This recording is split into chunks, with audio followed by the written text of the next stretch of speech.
Geoff Lewis here from Seriously Series. As you can see, there's a bit of a collection here of radio systems and short-range communication systems. And the reason why I've set this up is it kind of demonstrates the evolutionary steps that have occurred with short-range communication over the last 70 years or so. But unlike a lot of the videos here at Seriously Series, we're not going to be looking to the past today. We're going to be looking to the future.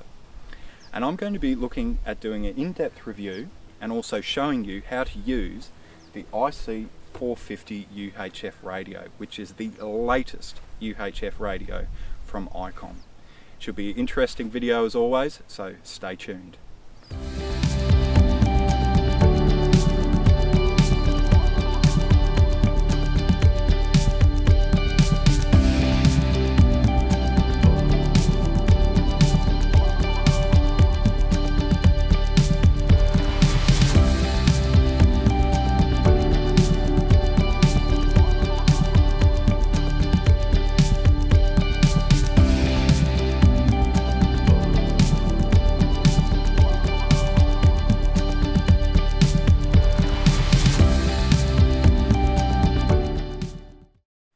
Rightio, so before we jump in the car and start playing around with the radio, there's a few things we need to clear up.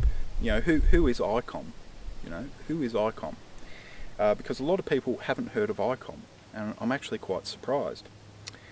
ICOM is a Japanese-based communications company specialising primarily in radio communication, both from UHF, CB and up to HF. The kit that they produce is of a very, very high quality. It's designed for commercial applications. And I've used ICOM kit both in underground operations, surface operations within the mining industry, and this here is, I guess it's a little bit old now, but this is IC450, and I've used this for the past 5 years in the Land Rover Parenti. So they really do build top quality radios. Now, one of the reasons why I went for the IC450 is due to this. I really do not like having to buy new bits of kit every 2 years because they're broken or they're failed. And going to some of the remote areas that we do, the last thing I want to be worrying about is whether my UHF radio is going to fail or not. Is it going to be up to the task? You know, you really can't put a price on safety and well-being. And so that's where I think if you are setting up your four-wheel drive, it's worthwhile making sure you get a good quality radio that you feel comfortable taking out into the great back and beyond. Now, one of the things with the ICOM radios, or a lot of their kit, is it's actually built to US military standard. And this means that the actual kit itself undergoes a heck of a lot more rigorous testing than your typical cheaper radio that you might pick up at an automotive store. Some of the tests that the radio actually undergoes is shock. So they'll actually set it up, they'll get an explosion going off. It's got to also be able to function if there's gunfire, and that too. They'll also see if it operates in zero gravity, so they'll put it in a plane, they'll take it up, they'll do a series of loop-to-loops and whatever, maneuvers, and see if it actually can function in that. They also test it down to minus 50 degrees centigrade, and also plus 50 degrees centigrade. So this means, you know, a lot of extra thought has been put into the actual operation of the radio itself. Can you operate it with gloves? Can you operate it without gloves? Because if you're going to operate it with gloves, you need slightly larger buttons. So that's something to keep in mind. The other thing is the radios themselves are completely sealed, so no dust can actually get in there. And this, when you're operating an older vehicle like this, a Land Rover Series 3, is a massive plus. Because it isn't the easiest environment to keep a radio going in. Because there's a heck of a lot of vibration, they're not waterproof, and they're certainly not dustproof. The door seals are there for show.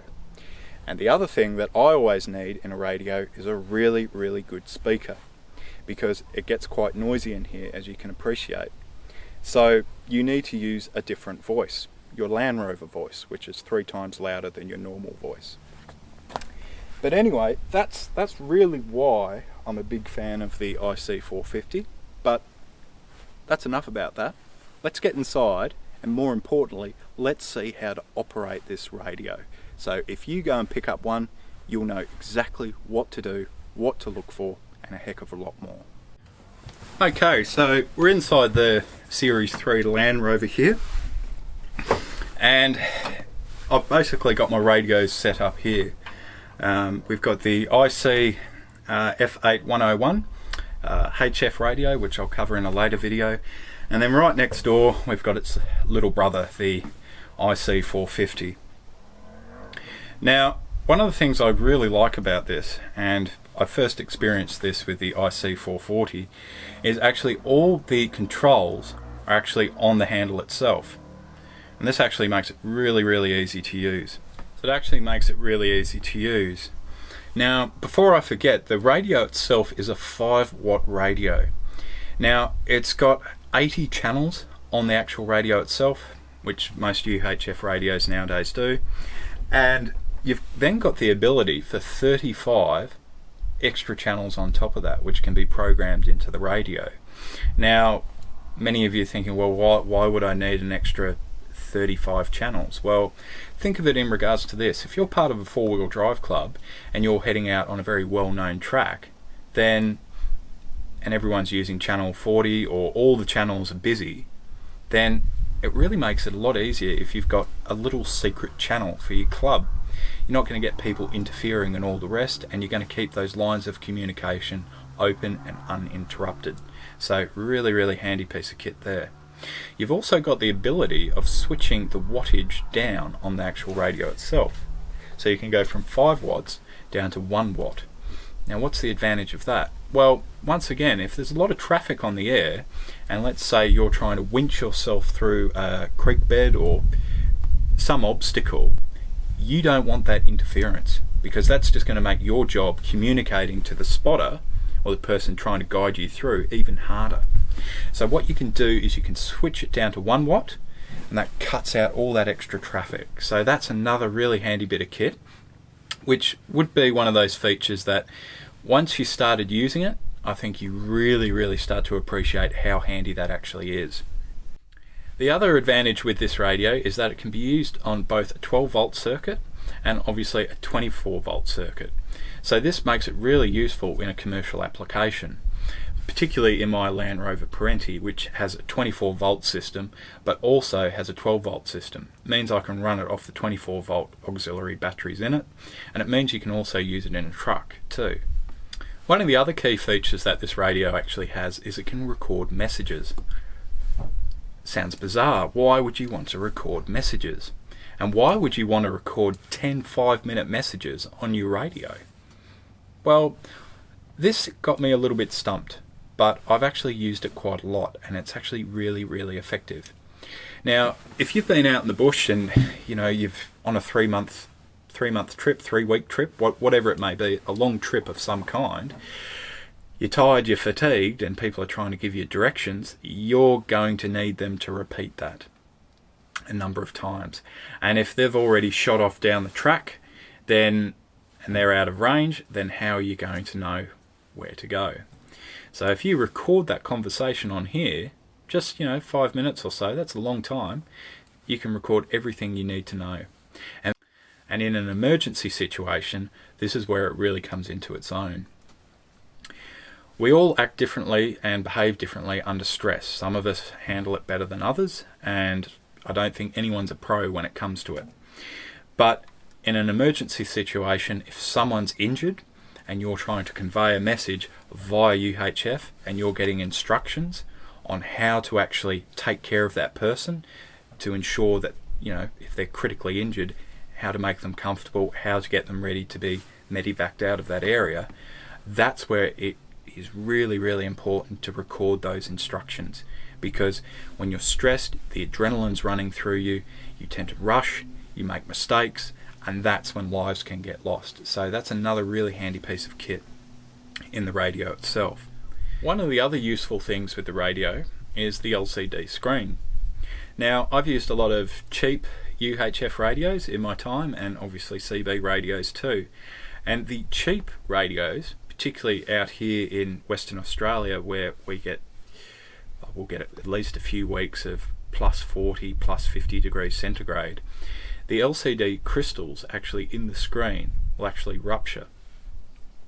And when that happens, you can't actually, nothing's legible on the screen anymore. You can't actually see what channel you're on. And they tend to crack and break and fade and all the rest. But this has been in here for 3 years, and I haven't had one problem at all in regards to being able to see the screen. And as you can tell, I wear glasses, so my vision isn't the best at the best of times. And obviously the IC450 that I've used for 5 years, the screen is absolutely top notch, as good as the day I bought it. One other feature that I really like, and I'll just switch the radio on here for you,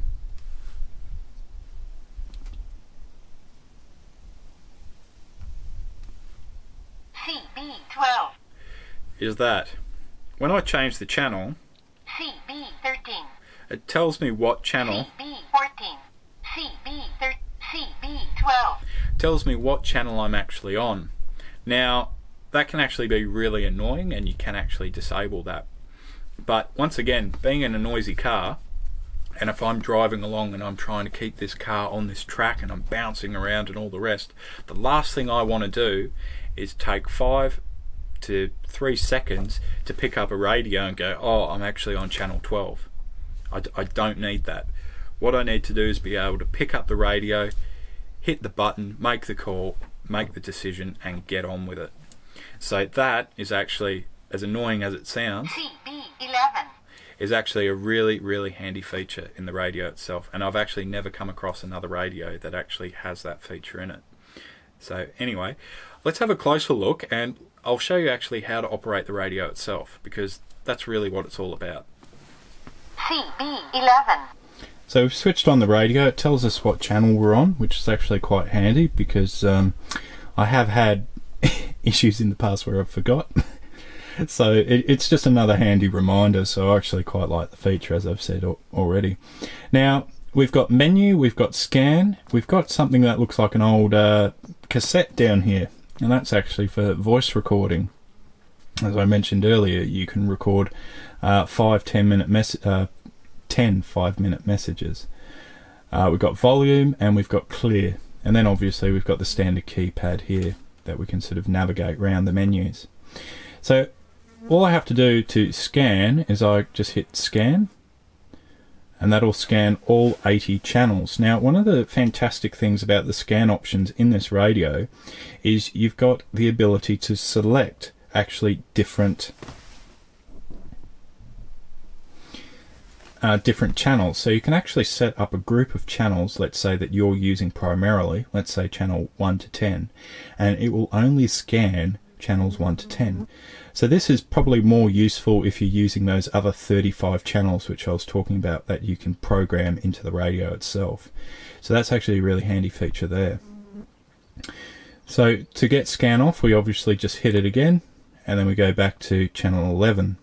To move up and down, it's pretty intuitive. It's the up and down arrow. CB10, CB11, So really, really easy. Now, one of the features that the IC450 has over the IC440 is that you can actually simply just do this.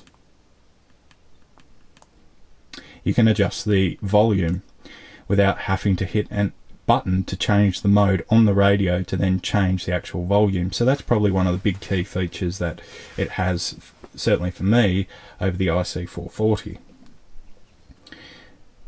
Now, one of the interesting things is obviously the voice recording. Now we hit this button here, and I've already got 5 recordings in here. So let's go down to number 5. So not much there. You got your radio on, Geoff? And I can actually have these recorded. And this is obviously, these are from quite a while ago. These would be from, oh geez, at least a couple of years ago now. But just goes to show, You got your radio on, Geoff? really, really handy feature. So if someone's giving you some really detailed, explicit instructions, then that's what you want to have. You want to have that on, and you want to have that actually recording. And because I've recorded the 5, it's actually full, so I need to go through and actually clear them.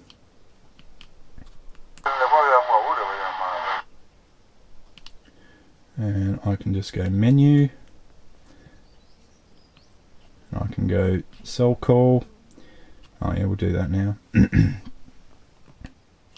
Okay, so the menu, if we go into menu, we've then got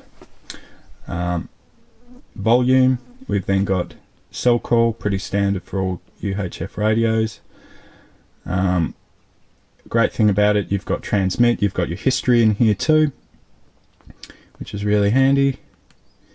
And obviously we've got scan. Now this is what I was talking about earlier. You've got your different modes. So we can go in here and we can do open scan, which is for all radio channels. We can then go into group scan. We can then go into priority scan. So really handy features there. And just hit clear to get out. So that's really all there is to say in regards to the function of the radio. Anyway, hopefully that's provided enough facts and figures for you to make up your own mind whether the IC450 is the radio for your next big adventure. I've relied on it heavily in the past, and it's been of a great use to me, and I'll certainly rely heavily on it into the future. Anyway, if you're enjoying the content here at Seriously Series, then please do consider supporting us via Patreon, and if Patreon isn't your cup of tea, then you can support us via PayPal or via our website by clicking in the link in the content section down below. If you're new to the channel, then consider subscribing by clicking on the subscribe button down below and clicking on that notification button too, and that way you won't miss out on one single video. Anyway, thanks for watching, and I hope to see you in our next video.